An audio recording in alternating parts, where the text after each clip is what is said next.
एक नाथ जी थे, वो गंगोत्री से जल भर के ला रहे थे। शंकर जी को जल स्नान करने के लिए कावड़ यात्रा।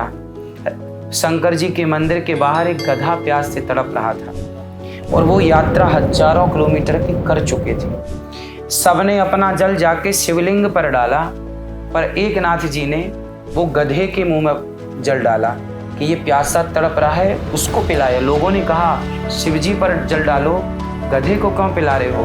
बोले तुम्हारे शिव मंदिर के भीतर हैं, हमारे शिव तो हमारे मंदिर के बाहर ही हमें प्राप्त हो गए। उस गधे में भी उन्होंने दर्शन किया तो गधे से भगवान शिव का दर्शन उन्हें हो गया।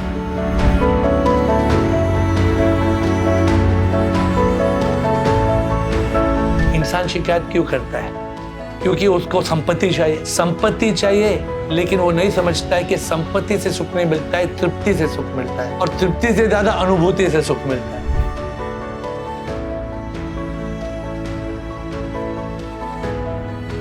एक भिखारी था, वो भीख मांगता था, सारी जिंदगी 2-2 रुपए मांगने में गुजार दी और एक दिन मर गया। और जब मरा तो लोगों ने कहा कि भाई ये यहाँ बैठा रहता रहा, वर्षों से बैठा रहा, हो सकता है इसने जो पैसे मांगे वो कहाँ गया। उस जमाने में बैंक थी नहीं, तो जहाँ बैठा था वहाँ लोगों ने खुदाई की। तो वहाँ जब खुदाई की तो कुछ नीचे एक सोने का घड़ा मिला और उसी घड़े पर वो बैठा था और उसमें बहुत सारे सोने के सिक्के थे और उस सोने के सिक्कों पर, सोने के ऊपर बैठ के वो 2-2 रुपए मांगता था। हमारे भीतर भी वो ईश्वर है, परमात्मा बाहर का विषय नहीं है, लेकिन हम उस बाहर की दुनिया में उसे तलाश कर रहे हैं। भैया तुम हमें ईश्वर से मिला दो। हमारे जीवन में जिस ईश्वर की तलाश बाहर है वो तो ऑलरेडी भीतर है।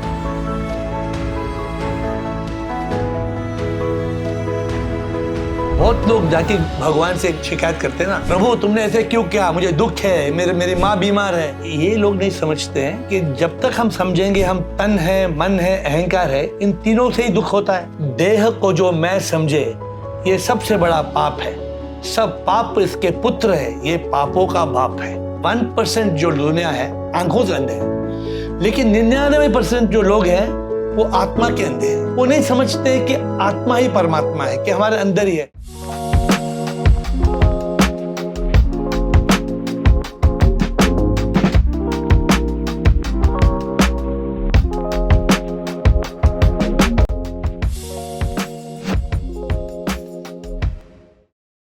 नमस्कार जी, आज बड़ी खुशी की बात है, मैं श्री अनिरुद्ध आचार्य जी श्री महाराज से मैं बात कर रहा हूँ। इनका इंट्रोडक्शन क्या दे, इनको कौन नहीं जानता है। इनके बारे में हम कुछ बोलेंगे तो कम लगेगा, लेकिन खास बातों में एक ये बात है, सनातन धर्म के ये खास प्रवक्ता हैं और ये चाहते हैं कि सब लोग सेवा करें। इनका गौरी गोपाल वृद्ध आश्रम इन्होंने स्थापना किया है। कई लोगों की सेवा करते हैं, पशु पक्षी को संभालते हैं।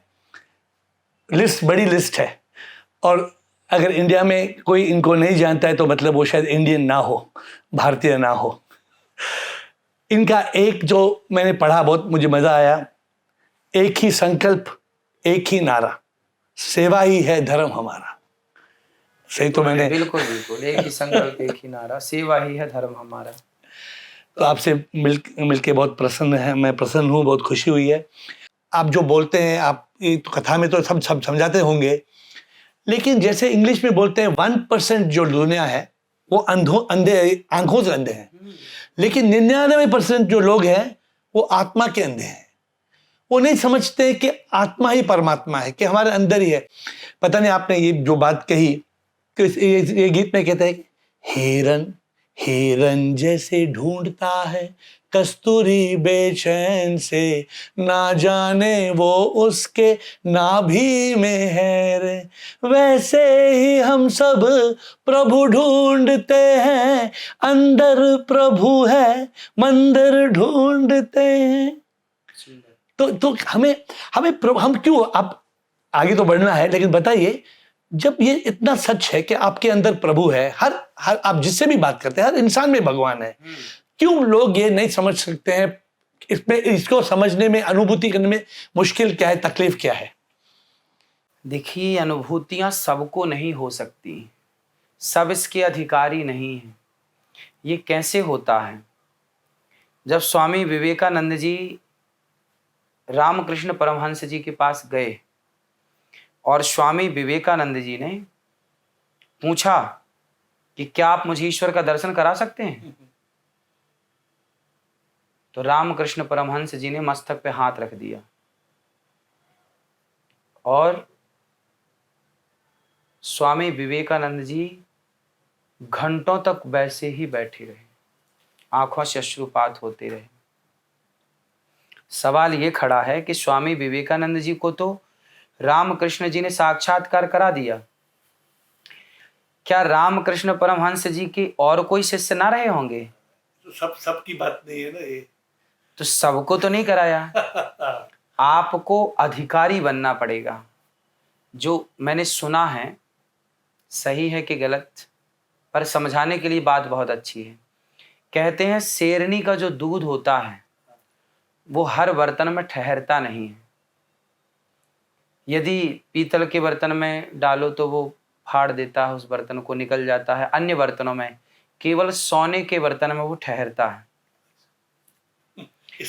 ये कहावत है, ये समझाने के लिए है। अभी सत्य है या असत्य है इस पे ठीक है। तो जो शेरनी का दूध है वो सिर्फ सोने के पात्र में ठहरता है।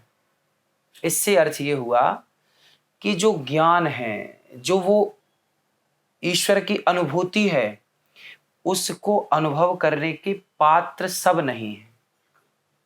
उसको अनुभव करने की योग्यता भी तो हो। हम में वो सरलता हो, सहजता हो, हम निश्चल हों। क्या लिखा है? निर्मल मन जन सो मोहि पावा, मोहि कपट छल छिद्र न भावा। आप काजल लगाते हैं कभी आंखों में? नहीं। अब लगाइएगा एक बार। और आंखों में काजल लगाने के बाद आप देख पाएंगे, क्या आप बिना दर्पण के आंखों के काजल को देख सकते हैं? क्या बिना दर्पण के, बिना शीशे के कैसे? क्या आंखों के काजल को देखा जा सकता है? नहीं, बिल्कुल नहीं। जबकि आंखों का काजल आंखों में ही लगा है, पर बिना दर्पण के नहीं दिखता।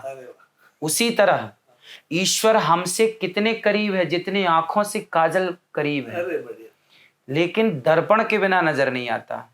बस यही है, जब तक गुरु की कृपा ना हो, संतों का आशीर्वाद ना हो, तब तक वो ईश्वर नहीं नजर आता। इसलिए क्या है, हनुमान चालीसा का पहला दोहा क्या है?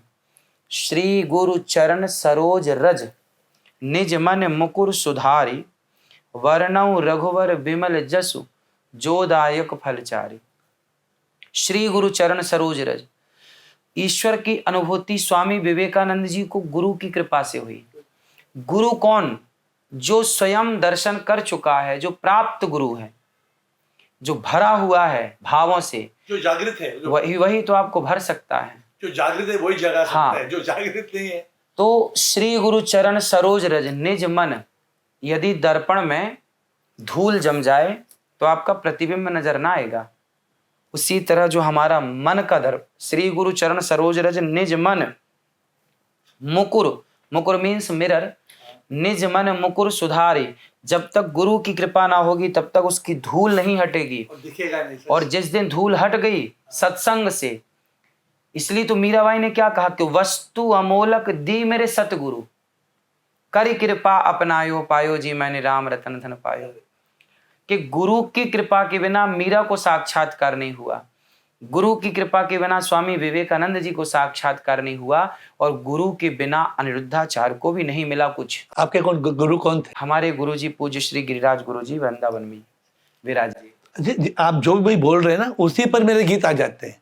गुरु की कृपा से ही तो प्रभु का ये प्यार मिला, गुरु बिन मेरा क्या होता, ऐसा सच का ना होता, गुरु से प्रभु मिला।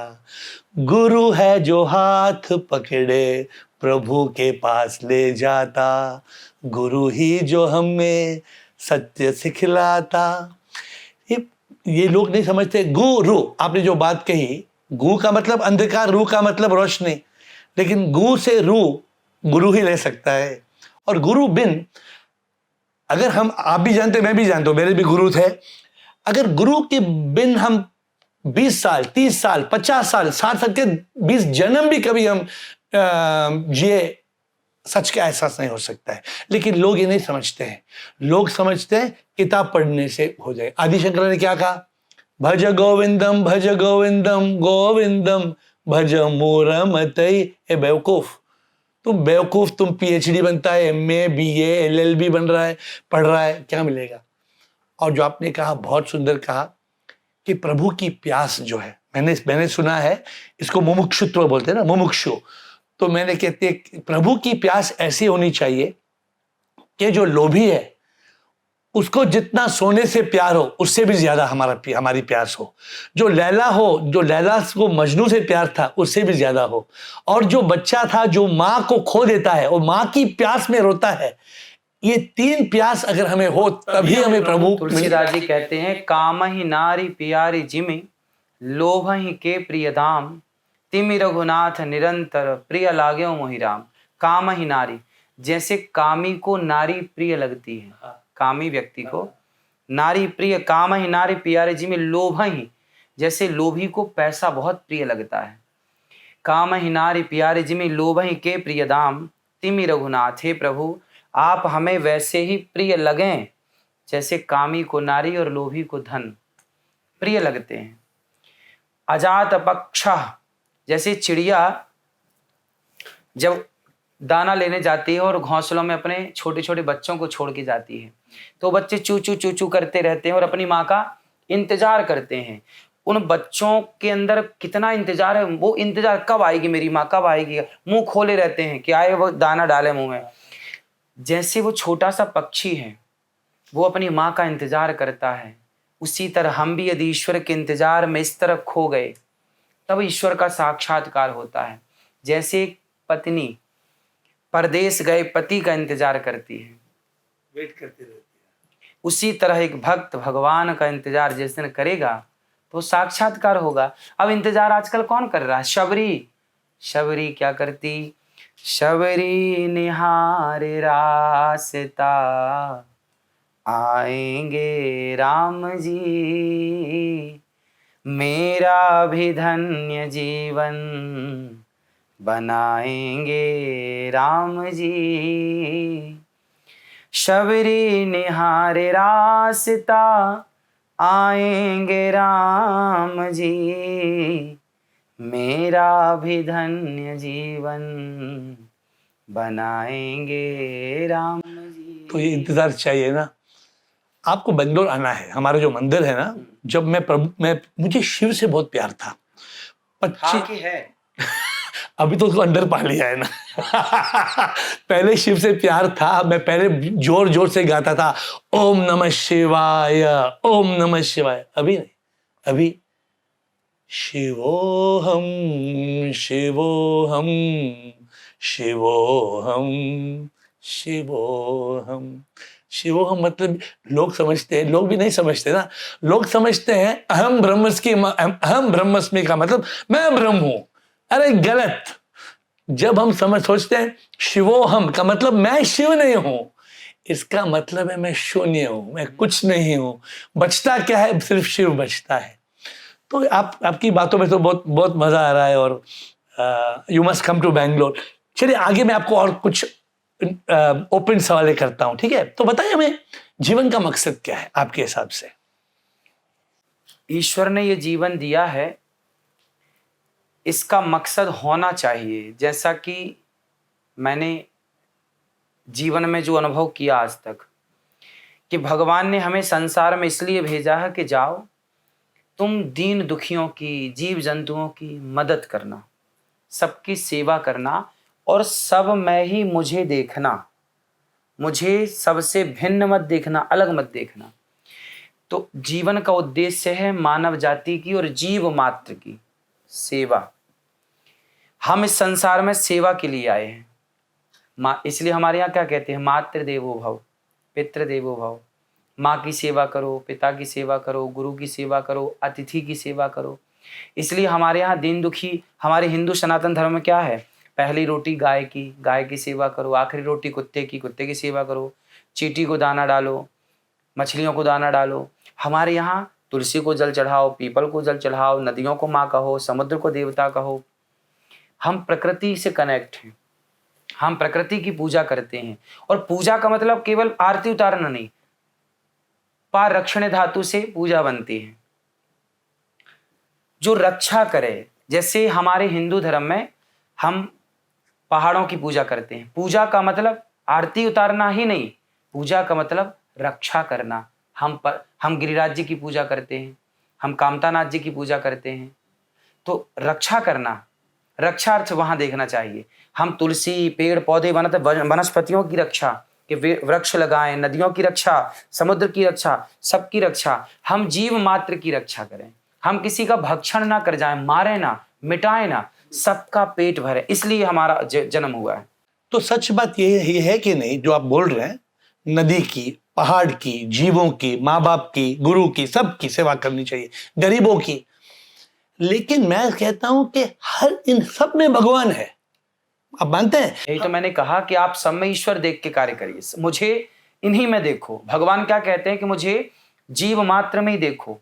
तो आपने विवेकानंद की बात आपने 4 बार ऑलरेडी कह चुके हैं, तो उसमें एक छोटा गीत हमने कहा कि शिव ज्ञानी जन सेवा, विवेकानंद ने ये कहा, दुखियों की सेवा जो करता वही शिव को पाता, एहसास जिसको होता शिव सब में वही पूजा करता, जो सेवा करता दीन दुखियों की वही पूजा करता। इसलिए गौरी गोपाल आश्रम में सेवा होती है। 285 से अधिक माताएं हैं, वो माताएं जिनके बेटों ने घर से निकाल दिया, वो माताओं की वहाँ सेवा होती है, दास करता है। 150 बच्चे जो गरीब परिवार के हैं, ऐसे बच्चे वहाँ रख के उनको पढ़ाना लिखाना, रहना खाना सब निःशुल्क।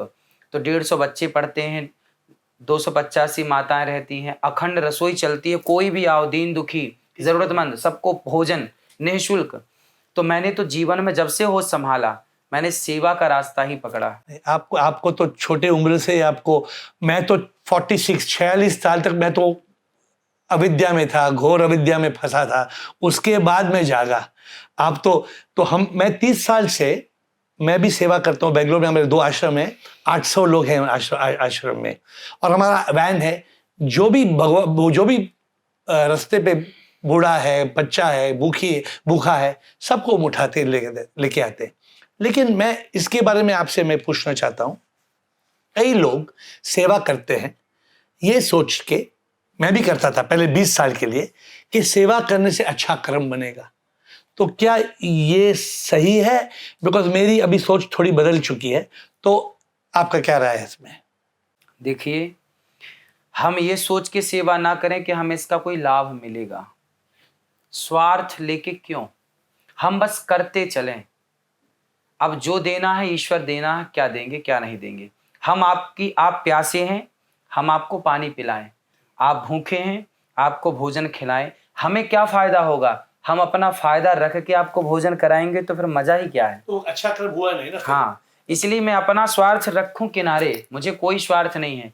बस आप प्यासे हैं तो आपको भोजन मिलना चाहिए, पानी मिलना चाहिए, भूखे हैं तो भोजन।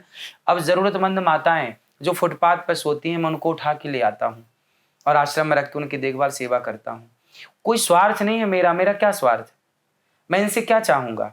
मैं केवल ना ईश्वर से चाहता कि प्रभु आप मुझे इसका फल दो, ना मैं भगवान से भी कुछ नहीं चाहता। मैं तो केवल ईश्वर ने जो जीवन दिया है उसका सदुपयोग करता हूं। कि देखिए, मेरा एक सिंपल सा सिद्धांत है, आप आज जान लीजिए उसे। एक दिन मैं बैठे बैठे सोचने लग गया कि देखो, जब हिरन मरता है तो उसका चमड़ा काम आता है, भैंस मरती है, गाय मरती है तो उसका चमड़ा काम आता है, ऊंट मरता है तो चमड़ा काम आता है, सबका चमड़ा, शेर का चमड़ा काम आता है, चमड़ा ये काम आता है। लेकिन हम मरेंगे तो हमारा ये चमड़े का तो जूता भी नहीं बनेगा। तो मुझे लगा कि मरने के बाद तो मेरी चमड़ी काम नहीं आएगी, मेरी चमड़ी, मेरा शरीर जीते जी काम आ सकता है। इसलिए मुझे लगा कि मैं जीते जी सेवा करूं, और इस सेवा से मुझे फायदा क्या होना है, मैं फायदा नहीं रखता बीच में। ईश्वर देख रहे हैं, जो देना है देंगे, नहीं देना नहीं देंगे। और मैं भगवान से यही कहता हूं कि संसार में दोबारा भेजिएगा तो मानव जाति की सेवा करने के भाव से ही भेजिएगा, कि मैं केवल सेवा करूं और उसमें कोई स्वार्थ ना रखूं। अभी भी मेरा कोई स्वार्थ नहीं है। बहुत सुंदर। हम भी जो जो 25 साल से हम करते थे, हम इस भाव से करते थे। लेकिन अभी जागृत होने के बाद मुझे लगा कि मैं सबको सिखाता हूँ, पहले हम ये सोचते थे कि बूढ़ी को हम सहारा देते हैं, बच्चे को हम दूध पिलाते हैं। नहीं, अभी आप ये सोचेंगे कि हर इंसान में भगवान है, आप भगवान की सेवा कर रहे हैं, इस भाव से सेवा करो, तो सब लोगों का जो है ना एटीट्यूड चेंज हो गया है। हम बोलते हैं शिप बोलते हैं SHIP, serving humanity is prayer. जो मैंने कहा शिव ज्ञानी, जो जानता है कि शिव हर इंसान में है, वही शिव को पाता है। लेकिन और एक इस कर्म के बारे में मैं पूछना चाहता हूं। कई लोग सोचते हैं कि अच्छे कर्म करने से मुक्ति मिलेगा, मोक्ष मिलेगा, प्रभु मिलेगा। आपकी क्या राय है इसके बारे में? जैसे दीपक जलाने से अंधकार नष्ट हो जाता है, मिट जाता है, उसी तरह रामचरितमानस में लिखा है कि सन्मुख होहि जीव मोहि जबहि, जन्म कोटि अघ मीन्स पाप, नाशहि तबहि। भगवान कहते हैं कि जो मेरी शरण में आ जाता है, जो मेरे सन्मुख आ जाता है, सरेंडर कर देता है, आत्मसमर्पण कर देता है, कह देता है कि प्रभु मैं आपका हूँ, आप मेरे हैं, बस आपके सिवा कोई नहीं है, आप और हम मिलके एक हो गए, उस स्थिति में आपके समस्त पापों का नाश हो जाता है। उस समय फिर कोई पाप नहीं रह जाता, सारे पाप। भगवान गीता में भी कहते हैं 18वें अध्याय में, सर्वधर्मान परित्यज्य मामेकम शरणं व्रज, अहम त्वा सर्व पापेभ्यो मोक्षयिष्यामि मा शुचः। यदि तू मेरी शरण में आया अर्जुन, तो मैं तुझे मोक्ष का अधिकारी बना दूंगा, तेरे समस्त पापों का नाश कर दूंगा। और गीता में दूसरी तरफ ये भी लिखा है, अवश्यमेव भोक्तव्यम, जो आपने पाप किए हैं वो भोगना पड़ेगा। तो फिर दोनों बातें हो गई। तो दोनों बातों का समाधान ये है कि यदि आपने शरण नहीं ग्रहण की और मर गए, आत्मसमर्पण नहीं किया, सरेंडर नहीं किया, मर गए, तो अवश्यमेव भोक्तव्यम, फिर तुम्हारे पाप तुम्हें भोगने पड़ेंगे। और मरने के पहले यदि समर्पण कर दिया तो फिर खत्म। तो इसमें मैं कहता हूं कि कर्म अच्छा जो कमाता है, मरता फिर वो जीता, मकसद मुक्ति पाना है, प्रभु से एक होना, कर्मों से मुक्त होना, प्रभु को है पाना, यही मकसद है जीने का। तो मेरा कहने का मतलब ये है, अगर हम बुरे कर्म करेंगे उसको भोगना पड़ेगा, लेकिन अगर हम अच्छे कर्म भी करेंगे, वो अच्छे कर्म करने के लिए भी वापस आना ही पड़ेगा। आप मानते कि नहीं मानते? तो कर्मों से मुक्ति पाना है, और कर्मों से तभी हम मुक्त पाएंगे जब हम एहसास होगा कि जो तन है जो करता है वो भी नहीं हूं। इंग्लिश में कहते हैं डूअरशिप, मैं तन भी नहीं हूं, और जो मन और अहंकार वो है ही नहीं। जब तक हम तन मन अहंकार हैं तो कर्म है। देखो, आप एक चीज छोड़ रहे हैं।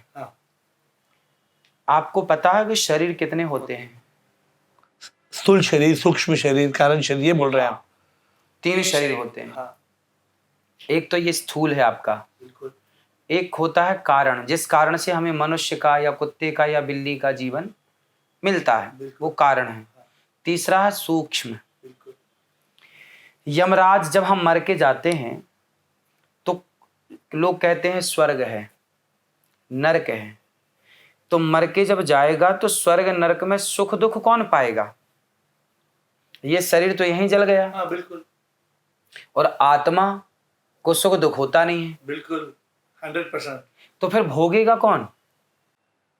बताइए। ये सवाल खड़ा हो गया। मुझे तो अपना, मैं जागृत हुआ कि मुझे पता है, मैं समझता हूँ। अपनी बात बताइए आप। जो भोगता है वो वही भोगता है जो स्वप्न का दृष्टा होता है। आपने सपना देखा होगा, सूक्ष्म शरीर। तो जब आप सोते हैं तो आपका ये शरीर तो बिस्तर पे होता है, पर एक सूक्ष्म शरीर जाके कहीं हरिद्वार जाता है, कहीं वृंदावन जाता है, कहीं यहाँ वहाँ, सुख दुख दोनों, और वो उसको सुख दुख दोनों होता है। वही है सूक्ष्म शरीर। और सूक्ष्म शरीर 4 चीजों से मिलकर बनता है। जैसे स्थूल शरीर 5 चीजों से मिलकर बना है, पृथ्वी, जल, वायु, अग्नि, आकाश। सूक्ष्म शरीर 4 चीजों से मिलकर बनता है, मन, बुद्धि, चित्त, अहंकार, जिसे अंतःकरण चतुष्टय कहते हैं। ये चारों ही सूक्ष्म शरीर होते हैं। जब यमराज आते हैं तो हमारे सूक्ष्म शरीर को पकड़ते हैं, और सूक्ष्म शरीर जब बाहर आ जाता है तो आत्मा निकल के उसमें प्रवेश कर जाती है, उस सूक्ष्म शरीर में। अच्छा। और फिर उसे पकड़ के ले जाया जाता, वो यमराज के सामने पेशी करता है कि तुमने कितना पाप किया, कितना पुण्य किया। और उस समय गवाही स्वयं मन देता है, क्योंकि मन हर जगह होता है, और मन ने महसूस किया क्या किया, क्या नहीं। तो वो सूक्ष्म शरीर फिर झूठ नहीं बोल सकता, तो वो वही सुख दुख का भोक्ता बनता है। और वही शरीर नष्ट नहीं होता। जैसे आप मोबाइल बदलते हैं पर सिम नहीं बदलते, उसी तरह शरीर बदलता है पर वो सूक्ष्म शरीर नहीं बदलता। हर शरीर में आपका वो सूक्ष्म शरीर पुराना ही होगा, ये शरीर चेंज हो जाएगा, पर वो जो सूक्ष्म शरीर है, मन, बुद्धि, चित्त, अहंकार, वो आपका सेम वही रहेगा अगली बार भी, और नेक्स्ट बार भी, और फिर करोड़ों बार वही रहेगा। देखिए, आप लाखों लोगों को कथा सिखाते हैं, मेरी इस बात पे एक अलग सोच है, आप जरा इस पे टिप्पणी दीजिए। ये जो स्थूल शरीर है, बॉडी है, मर जाता है, राख हो जाता है, ठीक है। सूक्ष्म शरीर, जो कर्म है सूक्ष्म शरीर के हैं, वो सूक्ष्म, the body is the actor, mind and ego is the director, और आत्मा जो है इज पार्ट ऑफ क्रिएटर। आत्मा जो है प्रभु का एक भाग है। तो मैं समझता हूं कि जो सूक्ष्म शरीर है वो कर्म लेके स्वर्ग और नरक कहीं दूर आसमान में नहीं है, वो यही जमीन पे है। हम जो स्वर्ग, अगर हमारा पुनर्जन्म होता है, अच्छे घर में होता है, सुख, अभी जैसे आपका जन्म है, आप स्वर्ग में जन्म लिए, आपके कुछ बहुत अच्छे कर्म होंगे इसलिए आप स्वर्ग में जन्म लिए। बुरा मत मानिए, आप और हम सुखी हैं। कोई बच्चा है अंधा है, कोई बच्चा है लगड़ा है। तो मेरे हिसाब से ये जो हम मरते हैं, ये जो हम सोचते हैं कि बदन तो जल के राख हो जाता है, हम सोचते हैं कहीं दूर आसमान में स्वर्ग नरक में जाएंगे, क्या वो सही है, या स्वर्ग नरक यहीं पे भोगना पड़ेगा? अत्रैव स्वर्गः अत्रैव नरकः, जहां भी है। आप सरकारी हॉस्पिटल चले जाइए, वो भी एक नरक का सैंपल है, वो भी एक नरक है। लेकिन आप देखिए, आप सुखी हैं, संपन्न हैं, तो आप स्वर्ग में हैं। आप दुखी हैं, परेशान हैं, आप नरक। यहां देख के आप बोल सकते हैं, ये एक देखिए ऐसा है ना कि आप कह सकते हैं कि ये डेमो है, यहाँ जो दिख रहा है वो डेमो है, मैन पिक्चर तो बाकी है। तो आप मानते हैं नरक है, ऊपर नरक है, ऊपर स्वर्ग है। देखिए लोक कितने हैं, 7 लोक नीचे, अतल, वितल, सुतल, तलातल, रसातल, महातल, पाताल, भूर, भुवा, स्व, महरलोक, जनलोक, सत्यलोक, ये ऊपर के लोक है। जैसे पृथ्वी लोक है, ऐसे और भी तो लोक हैं, सत्यलोक है, तपलोक है, स्वर्ग लोक है, पितृलोक है, तो ये सारे लोक हैं। उसी तरह के नरक लोक है, नरक भी है एक। तो वो सब चीजें शास्त्रों में हैं। तो यदि शास्त्रों में ये है कि पृथ्वी गोल है, और साइंस ने पाया कि जी पृथ्वी गोल है, हमारे वेदों ने पहले ही बता दिया, बाकी लोगों ने नहीं बताया। बाकी लोग पहले साइंस नहीं मानता थी। हाँ, पहले साइंस मानता था पृथ्वी चपटी है और सूरज मूव हो रहा है। हाँ, परंतु अब साइंस ये मानता है कि पृथ्वी गोल है, और हमारे यहाँ वेदों ने पहले ही कह दिया था पृथ्वी गोल है। तो वेदों की जब ये बात सत्य है कि पृथ्वी गोल है और पृथ्वी गोल मिली, तो फिर बाकी की बातें भी सत्य हैं। हंडी गई की चावल तो दबा के देखा जाएगा, एक पक गया मतलब सब पके हैं। तो जो स्वर्ग नरक की आपने बात की, वो यहाँ तो है, बात ठीक है, पर वहां भी है। ये मत भूलिए कि वहां नहीं जाना, अपने को चलना वहीं है। ठीक है, तो पहले मैंने आपसे कहा, ये बात कहते कहते ये जीवन का मकसद क्या है? फिर जीवन का मकसद है कि प्रभु से एक होना, स्वर्ग में जाना, पुनर्जन्म से बचना। अलग अलग लोगों की अलग अलग थिंकिंग हो सकती है। तो आप क्या समझते हैं इसमें? देखिए क्या समझता हूं, इसमें कहा गया है, अहम हरे तव पादई कमूला दासानुदासो भवितास्मि भूया, न नाक पृष्ठम न च पारमेष्ठम न सार्वभौमम न रसाधिपत्यम न योग सिद्धि न पुनर्भवम वा। हे प्रभु, अर्थ न धर्म न काम रुचि, गति न चाहु निर्वाण, जन्म जन्म रति राम पद यह वरदान नयान। हे प्रभु, मुझे स्वर्ग, बैकुंठ, सत्य, तप, लोक कुछ नहीं चाहिए, न अर्थ न धर्म न काम न मोक्ष, फिर क्या चाहिए? बस प्रभु आपके चरणों में प्रेम चाहिए। जहाँ रहूं आपके चरणों में प्रीति बनी रहे, भगवान की याद में मैं तड़पता रहूं, बस भगवान को याद करता रहूं। तो बताइए, अभी मैं भी इसी प्यास पे था, मैं इतनी प्यास में था, मैंने प्रभु से क्या कहा, शिव जी को देख के मैंने कहा, है ये आस्था मुकम्मल तुम ही हो, जीवन में मेरे और कुछ नहीं हो, कन कन मेरा तुम बस तुम ही हो, और कुछ भी आए जगह नहीं हो, मेरे तन मन में मुकम्मल तुम ही हो, बस एक तुम ही हो, बस एक तुम ही हो, मेरे दिल में बस एक तुम ही हो। हुई ये प्यास की बात। अभी आप मुझे बताइए, वी आर टॉकिंग फ्रेंडली, तो बताइए कि ये जो है, कोई समझता है भगवान राम है, कोई बोलता है घनश्याम है, कोई बोलता है शिव है, कोई बोलता है जीसस है, तो है कौन भगवान? भगवान कौन है? जो बिनु पग चलहि सुनहि बिनु काना, कर बिनु कर्म करहि विधि नाना, है ना। ऐश्वर्यस्य समग्रस्य धर्मस्य यशः श्री, ज्ञान वैराग्य और चैव षड नाम भगितीर्ण। भगवान की परिभाषा क्या है? हम सनातन के हिसाब से सोचें, जो बिना पांव के चलता हो, बिना आंख के देखता हो, जो सर्वव्यापी है, जो अणोर अणियान और महतो महियान, जो छोटे से छोटा बन जाए, बड़े से बड़ा बन जाए। भगवान 5 अक्षरों को मिला के बना है, मात्रा सहित। भ ग व आ न। भा मतलब भूमि, गा मतलब गगन, वा मतलब वायु, आ मतलब अग्नि, ना मतलब नीर। इस पंच तत्व को ही भगवान कहते हैं। वाह, बहुत। तो ये बात सच हुई कि मतलब ये दुनिया में जो भी है, लोग पूछते हैं भगवान कहाँ है, हम उनसे बोलते हैं भगवान कहाँ नहीं है। बिल्कुल सही बात हुई। तो प्रभु पास है, प्रभु पास है, दूर नहीं वो, प्रभु पास है, आत्मा ही परमात्मा है, दिल के अंदर उसका निवास है, शिव भी वो वही राम है, हनुमान वो वही घनश्याम है। इसमें बात में आप मानते हैं नहीं मानते हैं? ईश्वर तो एक ही है ना, एको ब्रह्म द्वितीयो नास्ति। रूप अलग अलग हैं, जैसे हरि हरियोर न भेदा, जैसे 3 शक्तियां हैं, ब्रह्मा विष्णु महेश। और भगवान नारायण के 24 अवतार हैं। तो भगवान विष्णु, हरि, राम, कृष्ण, नरसिंह, वामन, धन्वंतरी, कच्छप, मोहिनी, ये सारे एक की तो अनेक रूप हैं। है तो एक ना। एक हैं, एक के अनेक समय पे, अनेक काल में, अनेक कालखंड में, अनेक कारणों के कारण अनेक रूप लिए। प्रहलाद जी के लिए नरसिंह बने, और समुद्र मंथन हुआ तो धन्वंतरी, कच्छप, मोहिनी बने, और रावण इत्यादि को मर्यादा की स्थापना करने के लिए राम बनकर आए। फिर कंस को मारने, गीता ज्ञान देने कृष्ण बनकर आए। तो अनेक कालखंडों में, अनेक युगों में भगवान आए, तो अनेक नाम अनेक रूपों से जाने और पहचाने गए हैं एक। और वो एक हर एक में है, वो भी जानते हैं। बिकॉज अगर आपने कहा 5 तत्व में है, तो आप में भी 5 तत्व है, मुझ में भी 5। हम सब उसी से तो एक दिन, आप हनुमान की बहुत प्रिय हैं, तो ये भी आपने सुनी होगी, ये एक दिन हनुमान से पूछा श्री राम ने, तुम्हारा मुझसे क्या है नाता? हनुमान ने कहा प्रभु दास हूं आपका।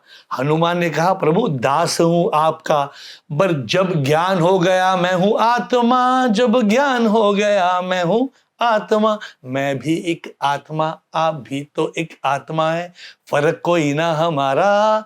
राम फिर प्रसन्न हुए हनुमान के एहसास से कि सच में दोनों परमात्मा परमात्मा। तो आप, दुनिया में लोग कंफ्यूज हैं, मेरे जीवन का मकसद क्या है? देखिए, मैं तो कुछ भी नहीं हूं। आप तो लाखों लोग को कथा सुनाते हैं, आपका एक बड़ा मिशन है। मेरे जितना मेरा टाइम है, थोड़ा बहुत लिखता हूँ, गाता हूँ, मकसद एक है, लोगों सच तक पहुंचाना। फॉर एग्जाम्पल, लोग समझते हैं मन ही धन है, माइंड के बारे में, मन ही है। मैं तो बोलता हूं उनको मन बड़ा दुश्मन है। तो आप क्या समझते हैं, मन धन है या मन दुश्मन है? मन चित्त नहीं है, मन बुद्धि नहीं है, ये भी लोग मिक्स कर देते हैं। मन एवं मनुष्याणाम, ये जो मन है, ये बंधन का कारण भी है और मुक्ति का कारण भी है। यदि हमने मन ईश्वर की ओर लगाया तो मुक्ति करा देगा मन, और यदि जगत में लगाया, संसार में, तो बंधन में डाल देगा मन। मन के हारे हार है, मन के जीते जीत। मन ही मिलावत राम से, मन ही करत फजीत। मन की गति है अटपटी, झटपट लखे न कोय। और मन की जब खटपट मिटे तो झटपट दर्शन होए। अरे वाह। लेकिन ये मन आप जो बोल रहे हैं ना, जो मन बुरा भी है और अच्छा भी है, मैंने शास्त्र में ऐसे पढ़ा है, जब मन बुराई है, जब मन अच्छा हो जाता है ये बुद्धि हो जाती है। और ये हम एक चित्त में रहते हैं, कॉन्शियसनेस जो इंग्लिश में बोलते हैं। तो ये आप ये समझते हैं कि मन भी अच्छा हो सकता है, या मन मोस्टली बुरे ख्याल से है? मन का काम है संकल्प विकल्प करना। मन का काम अलग है ना, बुद्धि का। आप कह रहे हैं मन ही बुद्धि बन जाता, नहीं, मन कभी बुद्धि नहीं हो सकता। नहीं, मन गलत चीजों में फंसाता हाँ, है। मन गलत चीजों में नहीं फंसाता। मैं पूरा सिस्टम बताता हूँ, शरीर का क्या हिसाब किताब चलता है। मन जो है वो संकल्प विकल्प करता है। जैसे ये वस्तु पड़ी है, मन कहेगा कि देखूं कि ना देखूं, इसे उठाऊं कि ना उठाऊं। मन निर्णय नहीं देता, मन केवल ये कहता है उठाऊं कि नहीं उठाऊं, जाऊं कि नहीं जाऊं, खाऊं कि नहीं खाऊं, सोऊं कि नहीं सोऊं। फिर उसमें बुद्धि निर्णायक बन के आती है कि अब अच्छा एक काम करो, उठा लो। तो ये बुद्धि का डिसीजन को उठा लो। तो इम्पोर्टेंट कौन है? सब इम्पोर्टेंट है, सब। फिर देखो, मन कुछ काम करता है, कुछ काम बुद्धि निर्णय देती है। फिर बुद्धि के आगे होता है चित्त। चित्त, लोग नहीं, माँ कहती बेटा चित्त लगा के पढ़ना, चित्त। हाँ। फिर होता है अहंकार। अहंकार मतलब एटीट्यूड वाला अहंकार नहीं, एक वो मैं वाला अहंकार नहीं। यहाँ पे जो अहंकार उसकी बात अलग है। वहां ये अहंकार, जिस अहंकार से आपको बोध है कि आप कौन है, जागृत अहंकार। हाँ, जैसे पागल, आपने पागल व्यक्ति को देखा होगा, उसे पता ही नहीं कि मैं कौन हूं। उसे पूछो तुम्हारा नाम क्या है, पागल। तो कौन तुम्हारे माँ बाप, उसे पता नहीं है। तो वो पागल क्यों हो गया? क्योंकि जो उसकी अहंकार है, मन बुद्धि चित्त अहंकार में जो अहंकार है, वो अहंकार शक्ति नष्ट हो गई, इसलिए वो पागल हो गया। वो खुद को पहचान नहीं पा रहा है। खुद को, यदि वो अहंकार शक्ति नष्ट हो गई आपकी, तो आप खुद को नहीं पहचान पाएंगे और फिर वो पागलपन आ जाएगा। तो वो पागल अहंकार मतलब वो एटीट्यूड नहीं। तो मूल रूप से है बुद्धि। यदि हम इन चारों में देखा जाए तो बड़ा कौन, तो बुद्धि पकड़ में आती है, बुद्धि बड़ी है। इसलिए बुद्धि है स्त्री, बुद्धि स्त्रीलिंग। तो आपके अंदर एक बुद्धि नाम की आपकी बेटी है। आप और बात करते हैं। और वो आपकी बेटी यदि है, तो उसका ब्याह करोगे कि नहीं? विवाह। तो बताओ, आप अपनी बुद्धि रूपी बेटी का ब्याह किससे करोगे? करना हो तो बताइए। बोलिए, कुछ नई चीज मैं सुन रहा हूँ। हमारे अंदर जो बुद्धि है वो स्त्री है। बुद्धि मीन्स स्त्रीलिंग। तो वो बुद्धि जो है वो हम सबकी बेटी है। और बुद्धि का विवाह किसके साथ करें? तो भगवान के संग करो, क्योंकि भगवान के संग जब हो जाएगा तो हमारी बुद्धि भगवान की पत्नी बनके सदा उनके चरणों की दासी रहेगी। तो हमारी बुद्धि सदा भगवान में लगी रहेगी। जब मुझे मालूम पड़ा आपसे बातचीत होने वाली है, मैंने आपके कुछ रील देखना शुरू किया। देखता हूँ, वैसे तो देखता हूँ, रील में मुझे 3-4 बात खास अच्छी लगी। तो मैं बोला मैं आपसे पूछता हूँ कि आपने ये जो कहा, क्या कहा, कैसे कहा। आपने एक रील में आपने कहा है, जहां अभिमान है वहां भगवान नहीं है। तो आप जरा समझाइए, बिकॉज, और मैं जब आपसे बात करता हूं, मेरा बोलना थोड़ा कमजोर है, मैं गाते गाते आपसे कहूंगा। तो मैंने इस पे एक छोटा सा गीत लिखा है, लेकिन आप हमें समझाइए, आपका कहना क्या है इस पे। मैंने लिखा है कि कहानी 2 पुतलों की, एक हाथी एक घोड़ा, मिट्टी के दोनों बने पर लड़ाई कौन बड़ा। हाथी कहे ये बड़ा, घोड़ा कहे मैं बड़ा। हाथी कहे मैं बड़ा, घोड़ा कहे मैं बड़ा। पानी में डाला मिट्टी है दोनों, फर्क नहीं थोड़ा। तो मैं ये समझता हूँ, लेकिन मैं आपकी बातों से समझना चाहता हूँ कि आपने इसे क्यों कहा कि जब अभिमान है तो भगवान नहीं है। रावण के अंदर अभिमान था। अभिमान व्यक्ति के सामने पर्दा डाल देता है। किसका पर्दा? अभिमान का। अभिमान में वो अपने को सब कुछ मान लेता है, मैं हूं।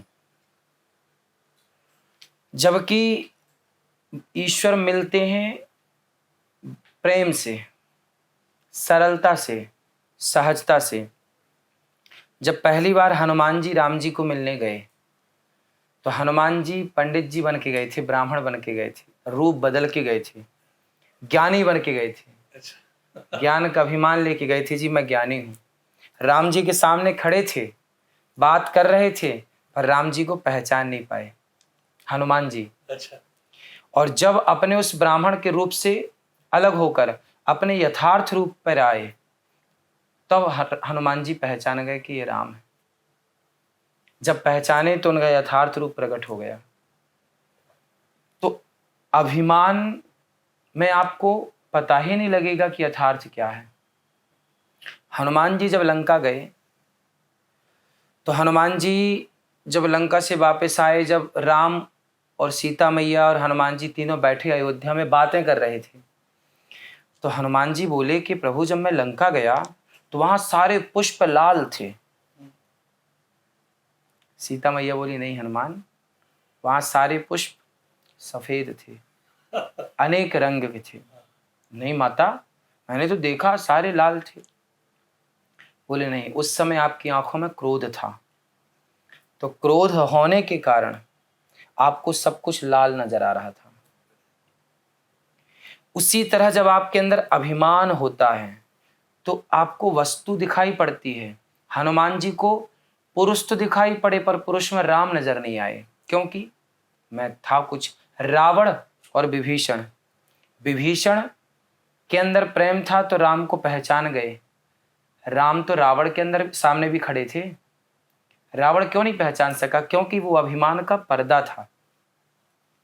अभिमान बहुत अच्छा नहीं है, इसलिए मैं कुछ हूं ये अभिमान है। मैं कुछ भी नहीं हूं, जो कुछ है ईश्वर है। राम नाम एक अंक है, बाकी साधन शून। राम रहे 10 गुण है, राम बिना सब सून। एक होता है अंक और एक होता है शून्य। कौन बड़ा है आप बताएं? नहीं, शून्य, जब हम शून्य बनते हैं तब हम सब कुछ बन जाते हैं। मेरा ये कहना है आई स्टार्टेड विद नथिंग। मैं कुछ नहीं था, मैं शुरू किया, कुछ बना, सब कुछ हासिल किया, लेकिन अंत में मालूम पड़ता है हम कुछ भी नहीं है, तो शून्य बड़ा है। पर शून्य बड़ा कब होता है? आप चेक में शून्य शून्य भर के दे दीजिए, शून्य से पहले कुछ तो चाहिए। हाँ। तो शून्य भर के आप 5 शून्य भर दीजिए, 8 शून्य भर दीजिए, उस चेक की कोई वैल्यू ना होगी। तो शून्य की वैल्यू है, पर कब? जब आगे अंक हो, संख्या हो। तो आगे 1 है और पीछे 0 है तो वो 10 हो जाएगा, 2 शून्य है तो वो 100 हो जाएगा। शून्य 10 गुना बढ़ता है, पर कब? जब अंक हो। उसी तरह हम सब हैं 0 शून्य और प्रभु है अंक। यदि हम भगवान के पीछे रहे तो 10 गुना बढ़ेंगे परिवार और व्यापार, और यदि हम ईश्वर के आगे खड़े हो गए तो आगे 0 है। अंक के आगे शून्य लग जाए तो शून्य का क्या महत्व है? कोई वैल्यू नहीं। तो वही राम नाम एक अंक है, बाकी साधन शून। हम सब शून्य। राम रहे 10 गुण है, मतलब राम के पीछे हो तो 10 गुना बढ़े हो। 1 के आगे शून्य 10, राम बिना सब शून्य। तो 0 की महिमा तब तक नहीं है जब तक अंक नहीं है। अंक है तो 0 कुछ है। तो हम तब तक कुछ नहीं है जब तक प्रभु ना हो जीवन में। इसलिए ईश्वर सब कुछ है, मैं सब कुछ नहीं हूं। यदि मैंने सब कुछ अपने को मान लिया, मैं करता हूं, तो अभिमान है। मैं एक उंगली भी नहीं हिला रहा हूं अपने से। जिनको पैरालिसिस हो जाता है उनकी उंगली कहाँ हिलती है? वो चाह करके भी अपने शरीर को कहाँ हिला पाते हैं। इसका मतलब यह कोई शक्ति है जो हमारे शरीर में ताकत दे रही है कि हम देख पाएं, सुन पाएं, बोल पाएं, और वही है शक्ति ईश्वर की। इसलिए सब कुछ ईश्वर कर रहे हैं, ना कि मैं। तो मैं कुछ कर रहा हूं, यदि अभिमान आया तो मैं ईश्वर को देख ही नहीं पाऊंगा, पर्दा पड़ जाएगा आंखों में अभिमान का। बहुत ही बढ़िया। इसी बात में मैंने गीत भी लिखा है, प्रभु और हम में फर्क नहीं है, हम तो प्रभु ही है। अहंकार को जो छोड़ा उसको मिल गया भगवान। सांसों की माला में सिमरूं में पी का नाम। कैसे आप जो बात कह रहे हैं उसी बातों पर मैं भी गीत लिखता हूँ, मैं भी बात करता हूँ। रमण महर्षि थे ना, उनके पास ऑस्ट्रेलिया से एक आदमी थे। आदमी आया था, बोलो रमण से पूछा, भगवान मुझे प्रभु देखना है। तो वो तो बात नहीं करते थे, बोला चुपचाप रहे। अच्छा कल सवेरे 5 बजे आओ। जब सवेरे 5 बजे आया तो रमण महर्षि ने कुछ नहीं किया। उसने पूछा भगवान दिखाओ। रमण महर्षि ने क्या कहा, क्या किया? सिर्फ ऐसे किया, आपने उंगली मूव किया ना, तो रमण महर्षि ने ऐसे किया और उठ के चले गए। तो रात को ये ऑस्ट्रेलियन आके बोलता है आपसे मुझे चीटिंग किया, आपने बोला भगवान दिखाएंगे, आपने सिर्फ उंगली दिखाई। तो रमणा बोलता है उससे, अरे दोष पागल तुझ में है, तुमने उंगली देखी लेकिन मेरी उंगली जो चल रही थी उसकी शक्ति कौन थी? वो तो आदमी उंगली देख रहा है, लेकिन हमारी उंगली का क्या वैल्यू है, उसके अंदर जो शक्ति जो है। तो आपकी रील तो बहुत सुंदर है। और भी एक रील में आपने कहा कि गंगा जो है वो घाट घाट भटकती भटकती भटकती भटकती अंत में समुद्र में जाके जब गंगा मिलती है तभी गंगा को सुकून मिलता है। करेक्ट जी, आपने कहा। तो इंसान नहीं समझता है, तो आप इसके बारे में समझाए, इसका मतलब क्या है? मैं 2-3 रील के आपसे पूछता हूं क्या मतलब है, फिर बातचीत करेंगे। गंगा गंगोत्री से निकल करके निरंतर चलती है, तब तक चलती है जब तक वो अपने लक्ष्य को प्राप्त नहीं कर लेती। ये युवाओं के लिए मैंने बात कही थी कि आप उठो और चलो। स्वामी विवेकानंद जी ने कहा था उठो चलो तब तक जब तक अपना लक्ष्य प्राप्त ना हो जाए। तो आप चलिए, गंगा का पानी भी किसी गड्ढे में भर जाए, गंगा नदी के भीतर ही कहीं एक किनारी धारा पे कहीं गड्ढे में भर जाए तो यात्री उस ठहरे हुए पानी में स्नान नहीं करते, बहते हुए पानी में नहाते हैं, क्योंकि बहता हुआ शुद्ध है, जो रुक गया उस धार से कट गया हट गया वह शुद्ध हो गया। इसलिए निरंतर चलते रहिए अपने लक्ष्य की ओर, अपने प्रभु की ओर, अपने कार्य की ओर निरंतर अखंड चलते रहिए, रुकिए मत। हनुमान जी लंका गए तो रास्ते में मैनाक पर्वत आ गए, कहा थोड़ा विश्राम कर लो। हनुमान जी ने कहा कि राम काज कीन्हे बिनु मोहि कहाँ विश्राम। मैं सीता माँ का पता लगाने निकला हूँ, जब तक सीता माँ का पता नहीं लगा लेता मुझे विश्राम नहीं मिलेगा। तो जब तक समुद्र को ना पाले सरिता तब तक विश्राम नहीं है। इसलिए तब तक विश्राम मत करो जब तक अपने लक्ष्य की प्राप्ति ना हो जाए। निरंतर चलती रहे चलती रहे चलती रहे। और याद रखिएगा, चलती हुई नदियां मीठी और स्वच्छ होती हैं। जो ठहर गया विषयों में, ठहर गया किसी स्त्री में किसी पुरुष में, अशुद्ध हो जाएगा, गंदा हो जाएगा। तो निरंतर बहता रहा ईश्वर की ओर तो वो पावन होता चलेगा, पवित्र होता चलेगा। और एक न एक दिन वो सागर में जैसे जाके समुद्र मिलता है, नदी मिलती है, उसी तरह हम ईश्वर में जाके मिल जाएंगे और परम अपार शांति का अनुभव होगा। संसार में रुकिए मत। जैसे आज रुक गए, ये मेरी पत्नी, ये मेरा परिवार, ये मेरा व्यापार, ये परिवार में व्यापार में व्यक्ति ठहर गया, रुक गया। आपको इसमें नहीं रुकना, ये तो ठीक है आएगा जाएगा, लेकिन इससे आगे का लक्ष्य है ईश्वर की प्राप्ति। क्या आपका मन ईश्वर में लगने लग गया? क्या आपको ध्यान में ईश्वर आने लग गए? देखिए, वस्तु वही होती है लेकिन देखने का एक नजरिया होता है। जैसे एक गुलाब है, यदि मैं कहूं कि ये क्या है, आप बताएं ये क्या है? देखने में माला लगता है।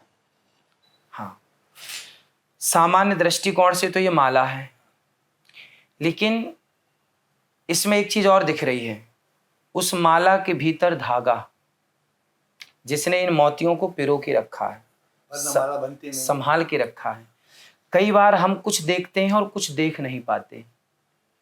तो अभी हम ये तो देख रहे हैं कि ये हमारा परिवार है, ये हमारा व्यापार है, पर हम ये नहीं देख पा रहे हैं कि वो परिवार और वो व्यापार है किसकी बदौलत, है कौन उसके पीछे, देने वाला कौन है। मोती तो दिख रहे हैं पर इसके भीतर का धागा नजर नहीं आ रहा है।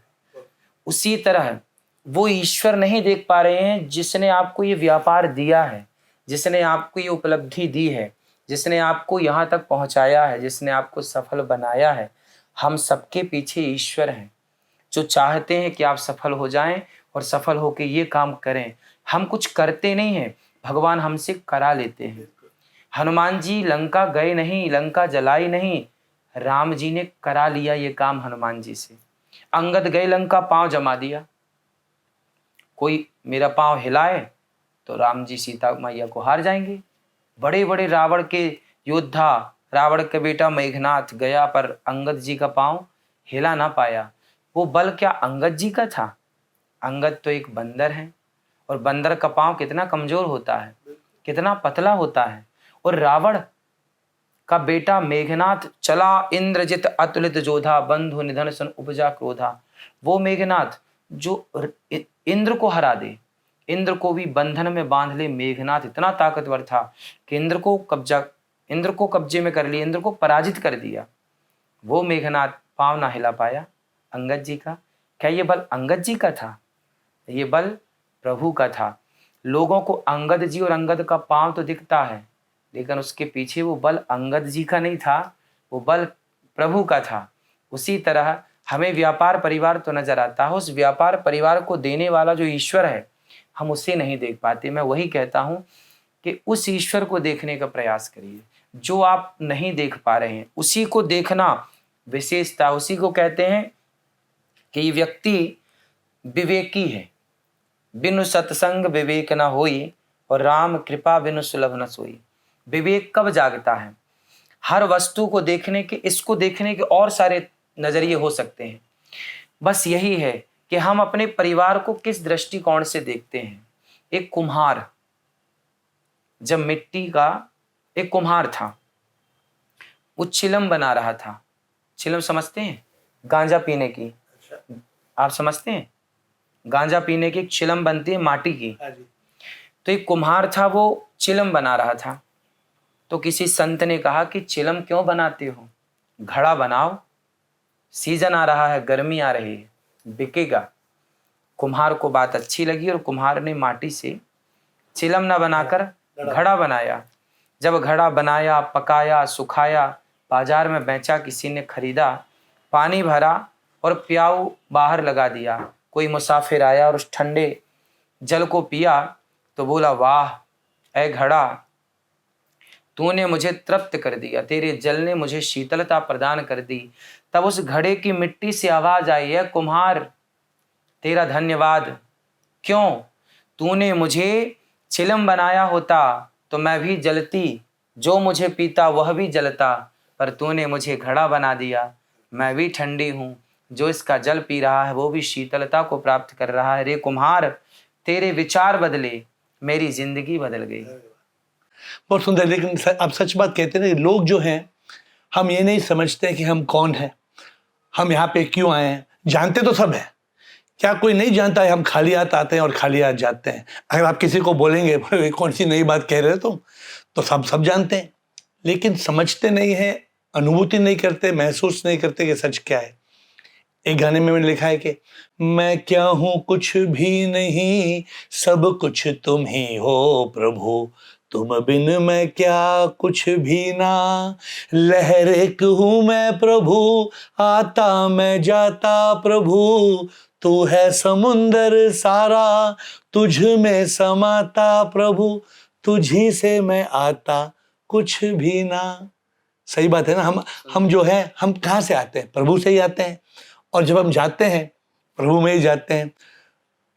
किसी ने मुझसे अजीब सी एक बात पूछी कि जब मौत होती है, मौत के बाद हम कहाँ जाते हैं? तो मैंने बोला, तुम बताओ मौत के बाद कहाँ जाते हैं? वो बोला, मौत के बाद हम फिर पुनर्जन्म लेते हैं, कर्मों का जो भी हमारा हिसाब किताब है। तो वही तो अविद्या है। जैसे आपने कहा, गंगा जब तक, पहले तो अभिमान गिरना है, फिर जब तक नदी सागर से में ना मिले तो उसका मतलब इनकम्प्लीट है, पूर्णता नहीं है। तो जब तक हमें एहसास ना हो कि मन और अहंकार क्या है, ये तो मिथ्या है, झूठ है ना। हम तो सच में आत्मा है। मेरा नाम था पहले रवि। जब 2014 में मुझे ऐसे जागृत हुआ कि मैं थोड़ी रवि हूँ। रवि तो सिर्फ एक नाम है, मेरा नाम है, मैंने बदला दिया, मैंने नाम लिखा आत्मा इन रवि। तो ये जो है ये रवि है, लेकिन मैं ये तो नहीं हूं। तो लोग बोलते हैं तुम्हारा नाम क्या हवा है? हवा, हवा तो इंग्लिश में एयर बोलते हैं। तो मैं उनसे बोलता हूं हवा में जो शक्ति, मैं तो वही, मैं ये नहीं। आसमां में जो मस्ती, मैं तो वही, मैं ये नहीं। जो मैं दिखता वो मैं नहीं, सच में तो मैं एक शक्ति।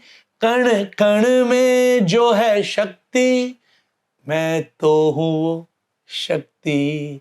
आप मानते हैं कि प्रभु की शक्ति कण कण में, इसमें कुछ डाउट है ना? हरि व्यापक सर्वत्र समाना। आप में भी प्रभु है, मुझ में भी प्रभु है। लेकिन यही तो प्रॉब्लम आज के ज़माने में हो गया। पता नहीं, आप जब आप कथा करते हैं, अब ज़्यादा लोग को द्वैता के बारे में समझाते हैं, अद्वैत, बिकॉज अद्वैत को पहुंचने तक द्वैता के बारे में बात करना ही है। लेकिन आपका पर्सनल बिलीफ क्या है? अब ज़्यादा अद्वैत में याद बिलीव करते हैं या अद्वैत में करते हैं? विशिष्टाद्वैत। विशिष्ट अद्वैत, वेरी गुड। तो दैट इज अ कॉम्बिनेशन, मतलब अरे बड़ी तो आपने और एक बात कही थी, यही बातों में हम आगे बढ़ते हुए आपने कहा लोगों से आप शिकायत करते हो, आप सुखी नहीं है, आप शिकायत करते हो। इंसान शिकायत क्यों करता है? क्योंकि उसको संपत्ति चाहिए, संपत्ति चाहिए, लेकिन वो नहीं समझता है कि संपत्ति से सुख नहीं मिलता है, तृप्ति से सुख मिलता है, और तृप्ति से ज्यादा अनुभूति से सुख मिलता है। तो ये जो है आपके हिसाब से जो शिकायत करते हैं दुखी है, क्यों दुखी है लोग? आज इस संसार में लोग ज्यादातर क्यों दुखी है? देखो, भगवान की तरफ से तो कोई दुख नहीं है। ईश्वर ने किसी को दुख दिया ही नहीं। ईश्वर ने तो सुंदर सा शरीर दिया है, सुंदर आंखें दी हैं देख लो, कान दिया है सुन लो, मुंह दिया है जाओ, जिह्वा दी है बोलो, मुंह दिया है खाओ, पाँव दिए चलो। जो लंगड़ा है, जो बहरा है, वो कह सकता है कि जी मैं दुखी हूँ, उसको अधिकार है ये कहने का। लेकिन जो स्वस्थ है, हाथ पांव आंख कान नाक सब है, फिर भी वो कहे मैं दुखी हूं। ईश्वर ने आपको दुख नहीं दिया। फिर दुख क्या है? इच्छाओं का होना ही दुख है। यदि आपके अंदर इच्छाएं हैं, रावण क्यों दुखी था? उसकी इच्छाएं ज्यादा थी। राम जी क्यों सुखी थे? कोई इच्छा ही नहीं थी। जहां इच्छाएं ज्यादा होंगी वहां उस इच्छाओं की पूर्ति के लिए व्यक्ति चलेगा, और जब पूरी नहीं होंगी तो वो रोएगा। जैसे छोटा बच्चा खिलौने की इच्छा करता है, हमें खिलौना, और नहीं दिया तो रोता है। पहले क्या हुआ? उसकी इच्छा ने जन्म लिया, मुझे खिलौना चाहिए। फिर वो उस इच्छा को पूरी करने की जिद में हो गया। अब यदि मिल गया तो वो खुश, और वो खिलौना नहीं मिला तो वो दुख। अब इसमें ईश्वर का दिया कहाँ है दुख और सुख? आपकी इच्छाएं आपको दुख और सुख देती चली जा रही हैं सारी जिंदगी, और आपको लगता है कि ईश्वर दुख दे रहे हैं। लेकिन ईश्वर का हाथ में है। बहुत लोग जाके भगवान से शिकायत करते हैं ना, प्रभु तुमने ऐसे क्यों किया, मुझे दुख है, मेरी माँ बीमार है। लेकिन ये लोग नहीं समझते हैं कि जब तक हम समझेंगे हम तन है, मन है, अहंकार है, इन तीनों से ही दुख होता है। आप मानते हैं? मैं एक आश्रम में गया था यूपी में, एक अच्छा सुंदर सा पोस्टर था। मैं लिखता तो इंग्लिश में हूँ, लेकिन ये मुझे कोट याद है। लिखा था, देह को जो मैं समझे ये सबसे बड़ा पाप है, सब पाप इसके पुत्र है, ये पापों का बाप है। मानते ये जो हम समझते हैं ये मैं हूं, हम शीशे में देखते हैं और हम समझते हैं मैं, ये चित्र में देखते हैं, फोटो देखते हैं, मैं हूं, ये मैं थोड़ी हूं, ये तो मेरा शरीर है। अगर ये मालूम हो जाएगा फिर शरीर का दुख दूर हो सकता है, नहीं तो हर शरीर का दुख वो हमारा दुख हो जाता है, हमारा दर्द हो जाता है। Very beautiful. और आपने एक बात बहुत सुंदर बात आपके रील में कहा, आई वॉन्ट टू नो आपकी इस पे क्या समझ है। आपने कहा सोने के ढेर पे हम बैठे हैं और भीख मांग रहे हैं। तो इसमें मैंने दो चीजें कही है और फिर आप अब समझाइए। तो मैं लोगों को कहता हूं, भगवान को ढूंढता कहां, तेरे अंदर वो बसा, क्यों तू उसे ढूंढता है, हर जीव में प्रभु बसता, आत्मा ही परमात्मा, इसका एहसास होना है, इंसान में ही भगवान है। हे ढूंढो ना वो यहाँ क्यों से ढूंढता है। तो मुझे बहुत पसंद आया आपकी जो बात थी, तो ये मुझसे मैच हुई। और एक बात, आप तो उस कथा में ज़रूर बोलते होंगे, मुझे ये बात बहुत पसंद है। हिंदी में कुछ कुछ बातें मुझे बहुत पसंद है, बिकॉज ज़्यादा 85 बुक्स मेरे इंग्लिश में हैं, गाना तो हिंदी में गाता हूँ। तो बट आप मुझे अपनी सोने की बात में मैंने और एक ये मैंने सुना बहुत सुंदर थी, कि आप भी बोलते होंगे कि पत्ते पत्ते में है झांकी भगवान की, अनुभूति जिसने की उसने पहचान ली।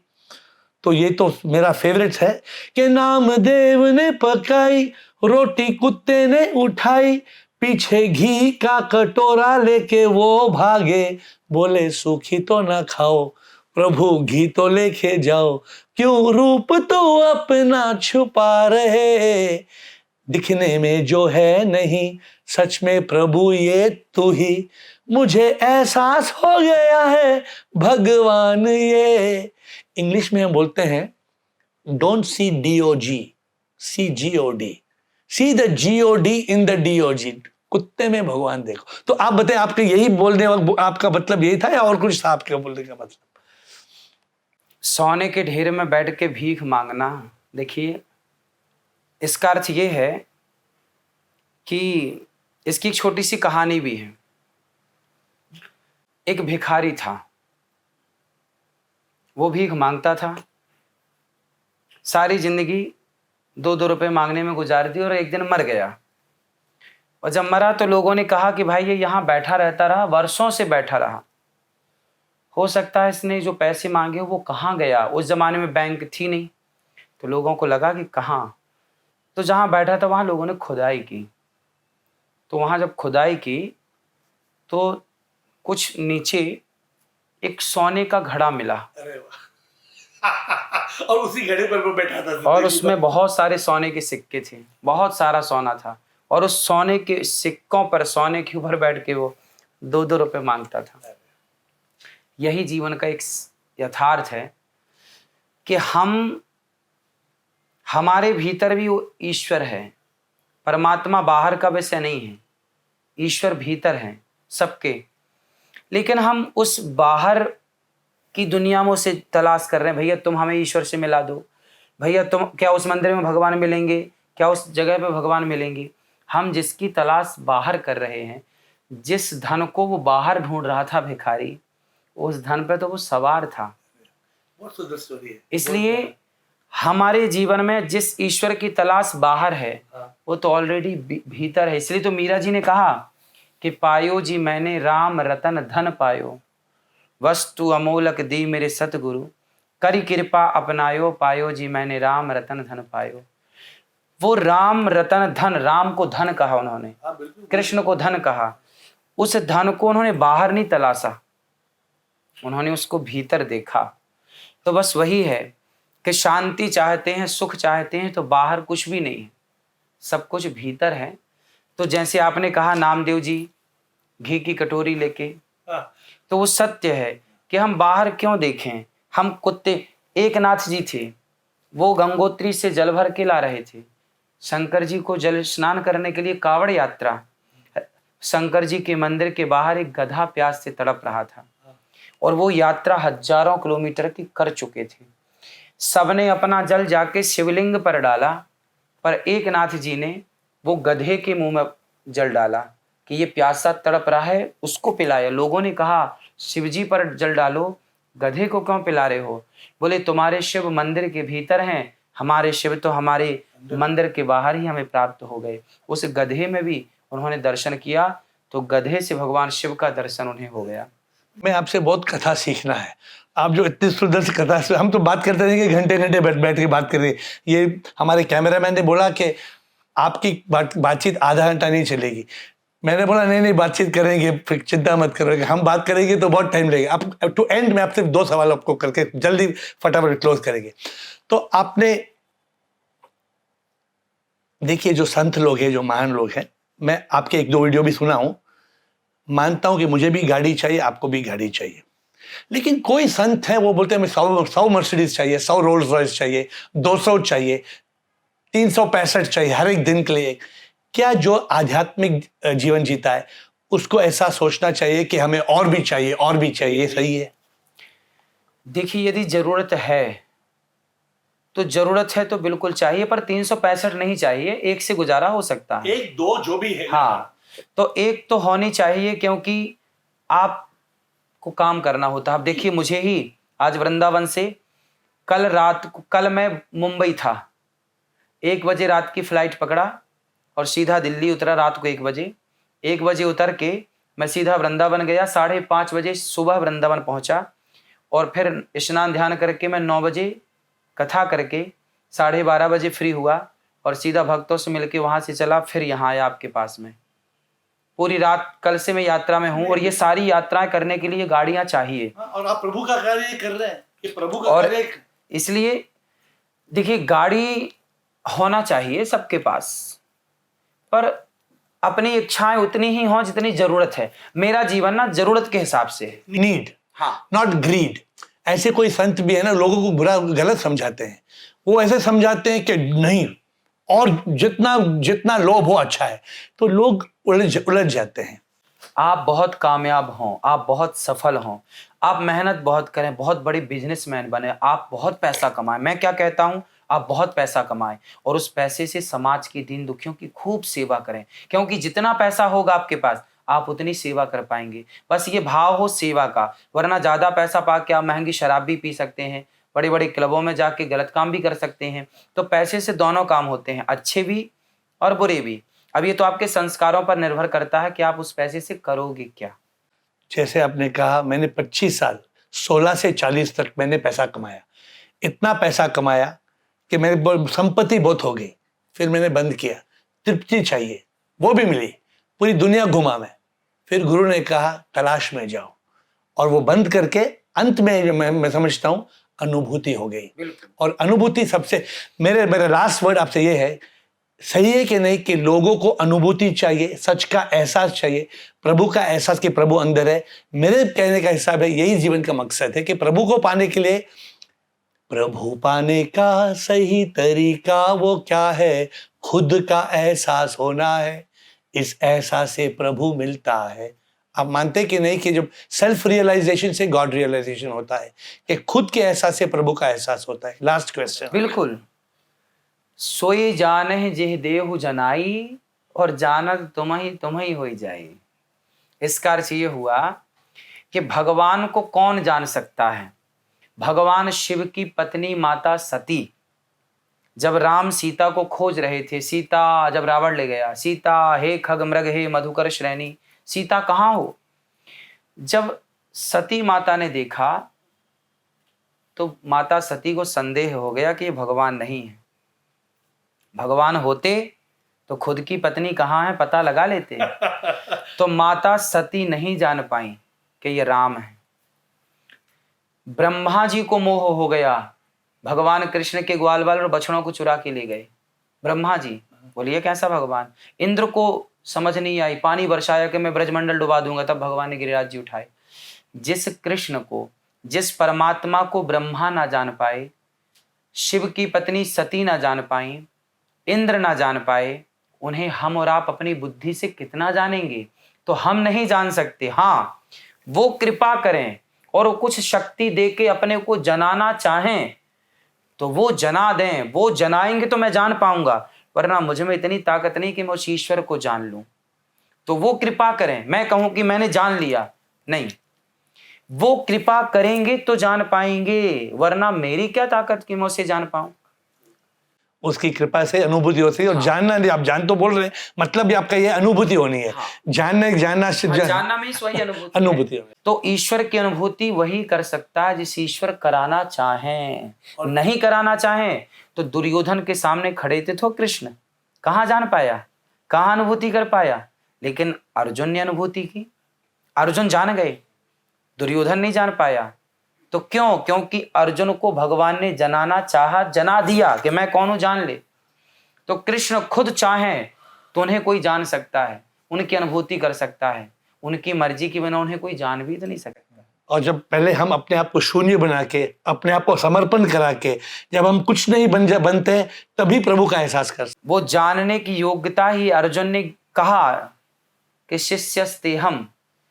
जब अर्जुन ने ये कहा कि प्रभु मैं अपने आप को सरेंडर करता हूं आपके चरणों में, तब गीता सुनाई। तो जब सरेंडर होगा तब फिर ज्ञान से आप भरेंगे और अनुभूति से आप भरेंगे, जब वो सरेंडर ही नहीं होगा। इसलिए है कैंकर्य, हमारे यहाँ कैंकर्य शब्द का प्रयोग होता है। कैंकर्य मीन्स आत्मसमर्पण। हे प्रभु अब हम आपके हैं और खाली होके जाइए, फिर प्रभु भरेंगे अपनी कृपा से। Thank you. आप वृंदावन आइए, गौरी गोपाल आइए। तो अभी आपकी तो कथा सुनेंगे, लेकिन आप तो कथा लोगों को अलग सुनाते हैं। मतलब हमारे सामने नर्सरी क्लास के भी लोग आते हैं, स्कूल के भी लोग आते हैं, यूनिवर्सिटी के भी लोग आते हैं, लेकिन जरूर आऊँगा। बहुत मजा हुआ आपसे मिलके, आपसे बात कर रहे थे, बहुत बहुत बहुत मजा आया। I am very happy to meet you. Thank you for patiently listening to the video. And if you have questions, if you want to contact me, just WhatsApp me on 98451555555. WhatsApp India 919845155555. But if you want to get answers to your questions, then come on Zoom, and the Zoom ID is on your screen. Every day at 8, you will find answers to all the difficult questions of life. See you there.